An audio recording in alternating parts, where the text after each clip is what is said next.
Hey everyone, Rich Gasaway here. I just wanted to remind you that some of the episodes of the SA Matters show are now going to be on video. The guests on this show often have video and audio clips to share, and that's hard to do in an audio format of a podcast. So when we have valuable video content to share, the episode will be posted as a video on YouTube as well. The audio podcast will also be posted on YouTube. So now you can listen to the audio-only episodes by subscribing to iTunes, Google Play, or the YouTube channel. SA Matters Radio on iTunes and Google Play, SA Matters TV on YouTube, whichever you prefer. Before I kick off this episode, I want to take a moment to talk about the live virtual training. If you want to get training for your members on situational awareness and high-risk decision-making, I'll come to your department live via the internet to train your members. It's the easiest and most affordable way to train your personnel on situational awareness and high-risk decision-making. To learn more, visit the samatters.com website and click on any of the orange boxes on the homepage. If you want to talk with me about the training in person, just click the Contact Us tab at the top of the homepage and I'll call you. Okay, that's enough of the pre-show stuff. Roll that podcast intro. Today's episode is sponsored by Midwest Fire. For more than 20 years, Midwest Fire has been manufacturing high-quality tankers, tanker pumpers, and fire rescue vehicles in the United States and Canada. Keeping firefighters safe while enhancing their capabilities is what they do best. To learn more, go to MidwestFire.com. This is Chase Longmiller from the Sheboygan Fire Department, and you are listening to Dr. Richard Gasaway on SA Matters Radio. The SA Matters mission is simple. They want to help us see the bad things coming in time to avoid bad outcomes.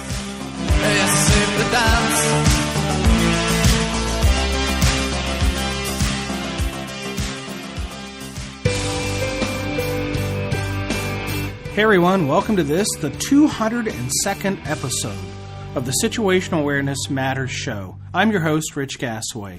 The purpose of this show is to improve situational awareness and decision-making for individuals and teams who work in high-risk, high-consequence, time-compressed environments with changing conditions. The SA Matters mission is simple, to help you see the bad things coming and time to avoid bad outcomes. I've been sharing the message of situational awareness and high-risk decision-making in live program events for 13 years now and have trained over 62,000 students, including first responders, industrial workers, military personnel, business leaders, medical professionals, utility workers, aviation workers, oil refinery operators, and more. This message truly is for anyone who works in a high-risk environment. I am dedicated to improving your safety and your survival. And I'm here to offer you a message of hope, a message of inspiration, and to help you accomplish the most important goal of all, and that's to go home to the ones who love you. And speaking of sharing the message, today I'm coming to you from Austin, Texas, where I'm in town to deliver the keynote and 2 breakout sessions for the Texas Fire Chiefs Association Executive Development Conference. Thank you to the Texas Fire Chiefs for your wonderful hospitality and putting forth the effort to bring this powerful message to your conference and the firefighters throughout the state of Texas. It was like homecoming for me here. I saw so many chiefs from past programs that I've done here in Texas and around the country, and I got to admit that felt pretty good. It did. One of the questions I get asked a lot by readers on the blog and people who listen and watch this show is, where are you going to be next, or when are you coming to my area? The answer to that is really easy to find out. I've created a link on the homepage of the SA Matters website labeled Live Training Dates. Just click on that blue box on the right side of the homepage. If you think your department or company or agency might be interested in hosting a program and you want to save some money, consider hosting a companion program. A companion program is when I'm going to be in a region and your department is, say, within a few hours of that, and you want to host a program and kind of tag along. And you can save as much as 20% off the program cost to do that. Okay, in today's feature episode, we explore how relationship bias can impact situational awareness. The premise behind the relationship bias is that we tend to be attracted toward or like people whom we know well and whom we share similar interests. The stronger our relationship with another person, the more likely we are to believe them when they tell us something. The weaker the relationship, the less likely we are to believe the other person. Okay, let's jump into our feature segment exploring how relationship bias can impact situational awareness. During a recent flawed situational awareness program, I conducted an exercise to show the students just how stubborn our brains can be. Without going into too much detail here, the exercise is designed to demonstrate the consequences of relationship bias. The results of the exercise are quite predictable and consistent. Whether we like it or not, our brain has some pre-programmed biases, and the relationship bias can be a very challenging situational awareness barrier. Relationship bias. The premise behind the relationship bias is that we tend to be attracted toward or like people who we know well and people who we share similar interests with. The stronger our relationship is with another person, the more likely we are to believe them when they tell us something. The weaker the relationship, the less likely we are to believe another person. Incident scene relationships. Unfortunately, it can be very difficult to turn off the biases we have for or against someone simply because two people happen to find themselves working together on an emergency scene. The relationships established previously, sometimes over the course of years, spill over onto incident scenes. If you like and respect another person, you're far more likely to believe them when they're sharing information with you. Consequently, if you don't like or respect someone, you may dismiss what they have to say. Equally as challenging is working with people who we simply do not know very well at all. You don't have to have a bias for or against them. However, it is difficult to blindly trust someone who you don't know very well. This is especially true if the person is sharing information that must be considered in your decision making. A or B. Occasionally, you may find yourself in a predicament where someone you favor or that you know well or like well shares information with you that is in conflict with information being shared by someone you don't favor, someone you don't know very well, or someone you don't like very well. Let's assume the information being shared in this example is critical to an important decision to be made.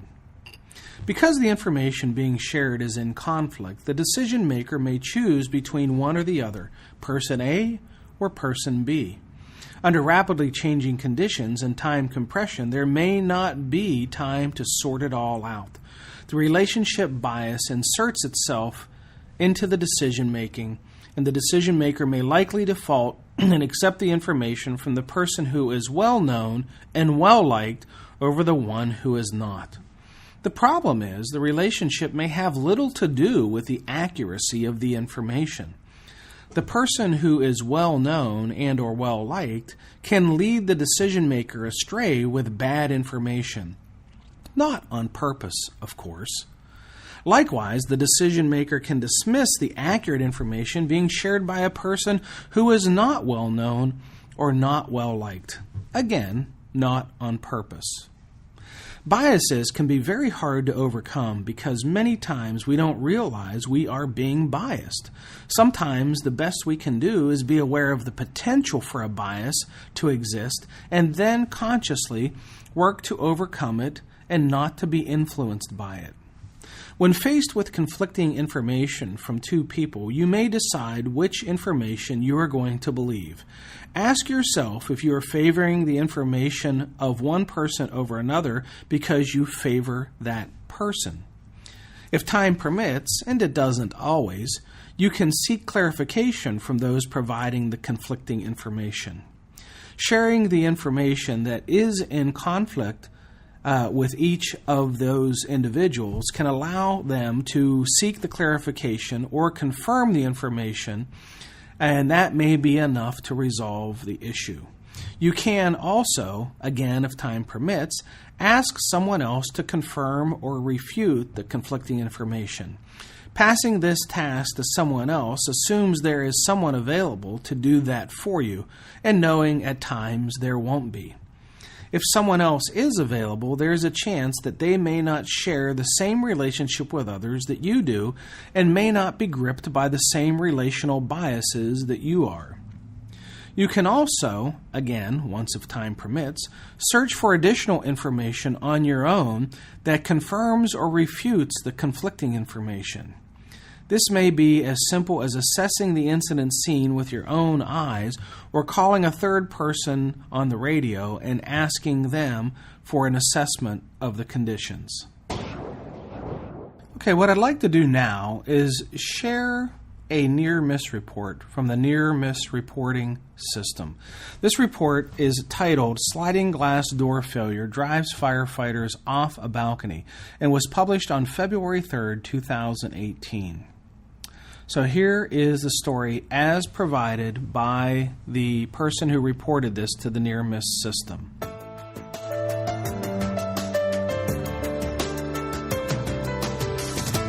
It was a 4-story garden-level apartment with fire showing from the Charlie side on all 4 floors. So you get the idea, this is a pretty big fire. The fire was reported to have started from a gas leak that led to a building explosion. Multiple reports of parties trapped on arrival of the fire department units. My crew arrived on the scene of a working 2-alarm fire that was initiated by an explosion. Our initial assignment was the Charlie side of the building. Upon our initial size-up of the Charlie side, we observed that several individual apartments were fully involved in fire. We immediately realized that those apartments were uninhabitable, and we would focus our efforts on what we could save. The decision was made to throw 2 ground ladders to the second-floor apartments where we could make a safe entry, performing vent, enter, search tactics with visual confirmation of savable occupants. As my officer and I ascended the ladder to the second floor, stepping off the ladder onto the balcony, a sliding glass door on an apartment failed, resulting in a massive conflagration of fire and heat. My officer immediately gave the command for us to get off the balcony and bail out down the ladder. I quickly threw my forcible entry tools to the ground and performed a ladder bailout maneuver. My officer did the same right behind me. The experience and knowledge of recognized primed decision-making by my officer got us off the balcony and home to our families. Lessons learned. You have to understand how fast fire can progress and think about flow paths and what it is missing. Why hasn't the room flashed? Why isn't it fully involved? What is it missing? Practice your ladder bails. Train like your life depends on it, because a routine search takes on a whole new meaning in a fire of the magnitude in this report. And the statements by the person who reported it. So I just want to make a couple notations. One, being able to perceive indicators of the conditions. They made some decisions about it being tenable for victims in one area, but determined that another area was uninhabitable. So I give them a lot of credit for that. There was clearly a lot of fire conditions here. They were clearly in a quick rescue mode with a vent enter search. When the window broke, and it doesn't say explicitly that it was wind driven. It may have been, may not have been. These firefighters were in a tight spot when the heat and smoke and the flames overcame them, and they were able to save themselves by doing the ladder bail.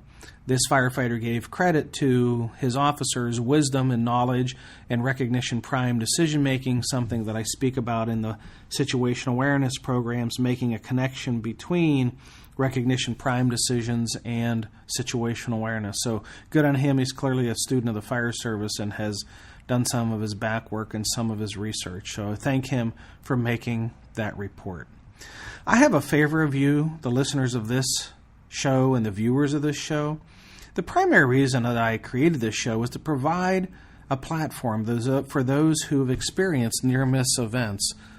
The stories that have been shared with me in these episodes and at the live events that I do have been nothing short of amazing and extremely educational. If I would like to get more of these lessons shared with the listeners and the viewers of this show, but I need your help. If you've experienced or witnessed a near-miss event and would like to have a platform to share your lessons learned with others, please contact me by visiting the SA Matters website and clicking on the Contact Us tab. Think about it for a moment. The lessons learned from your near-miss event could save someone else's life. That's really powerful. What a wonderful gift that would be. If you want to share your experiences, contact me. Okay, as I do sometimes, I want to share some feedback that I received from someone who was at a recent program that I did in Canada. It says, I wanted to reach out and once again say thank you for sharing with us your situational awareness seminar in Armstrong, which was in British Columbia. It has to be one of the best educational events that I've attended and was well worth my day. Although we are not, quote, fire personnel, we are emergency responders. All your teachings applied directly to what we do. The feedback from our team was it was a phenomenal course and they would like to see more of it. Also, your generosity was so much appreciated when offering to share your handouts so that we could share this knowledge with the rest of our team. Further to that, we will be checking out your online academy. Cheers. Signed, Corley Narum from the Vernon Search and Rescue. Well, Corley, you want to see more? I'm going to be back. Another agency in BC, just north of Penticton, has picked me up to do a program for them a little bit later. So check my calendar out, and there'll be an opportunity for you to get more or send more people to that program. If you want to send me some feedback, I'd love to hear from you, and you can do that right on the SA Matters website. Just click on the Contact Us tab at the top of the homepage, and that will send me an email. I'd like to take a moment to thank the companies and organizations and agencies and departments that have hosted some recent Situational Awareness Matters tour stops. I do this to show my appreciation to those who put forth the effort to organize and to advertise and to fund training on this important topic. Recent tour stops included 6 programs at the Missouri City, Texas Fire Department, 2 programs for the International Association of Fire Chiefs Company Officer Leadership Seminar in Orlando, and 2 programs for the Emergency Services Conference at Pipestem, West Virginia, and where I am now, of course, in Austin, Texas, for the Texas State Fire Chiefs Conference. If you're interested in attending an upcoming Situational Awareness Matters tour stop, you can join me on March 1 in Fort McMurray, Alberta, March 12 in Towson, Maryland, March 14 through 18 back in Fort McMurray, Alberta, March 2 and 3 in Baton Rouge, Louisiana, March 9 through 13 in Evansville, Indiana, April 17th, Camp Ripley, Minnesota. April 25 through 28, Indianapolis, Indiana at the FDIC. April 30th in Sun Valley, Idaho.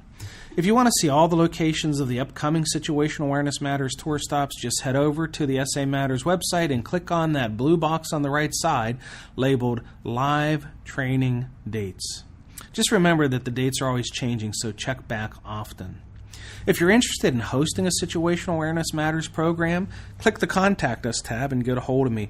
I've already got 80-plus programs scheduled for 2018. This is both good news and bad news.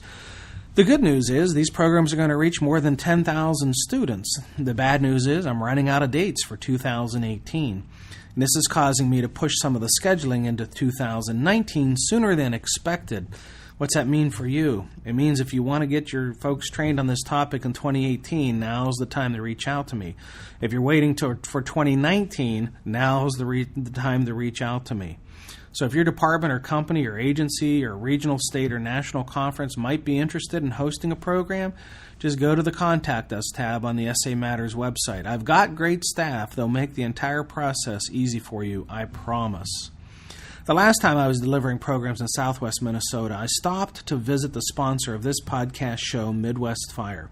Midwest Fire is a fire truck manufacturing company that makes amazing all-poly-bodied fire apparatus, and it's changing the industry. If you haven't checked them out yet, you need to. Just go to MidwestFire.com. That's MidwestFire.com. Anyhow, while I was there, I had a chance to sit down and talk to some of their employees about what separates Midwest Fire from their competitors. Here I got a chance to talk to account executive Dalton Lingbeck about their Create a Spec feature. Let's listen in. All right, Dalton. So a lot of the people who attend my programs are volunteer firefighters who have full-time jobs and full-time lives and raising their kids and working second jobs and doing the fire department, and clearly their time is stretched. So how, if they had an interest in a Midwest Fire apparatus, how do they reach you, and what's the process? I mean, how difficult is this? How much time is this going to take if they want to learn more about how to build a Midwest Fire truck? Well, that's a good question. We try and make it as easy as possible because a lot of our customers, if not the majority of our customers, are volunteer firefighters, and they do have a hard time of finding time in a day to reach out to us. So if you ever go to our website and you're searching around and you really want to talk to us but you just can't get on the phone, we have a couple ways of doing this.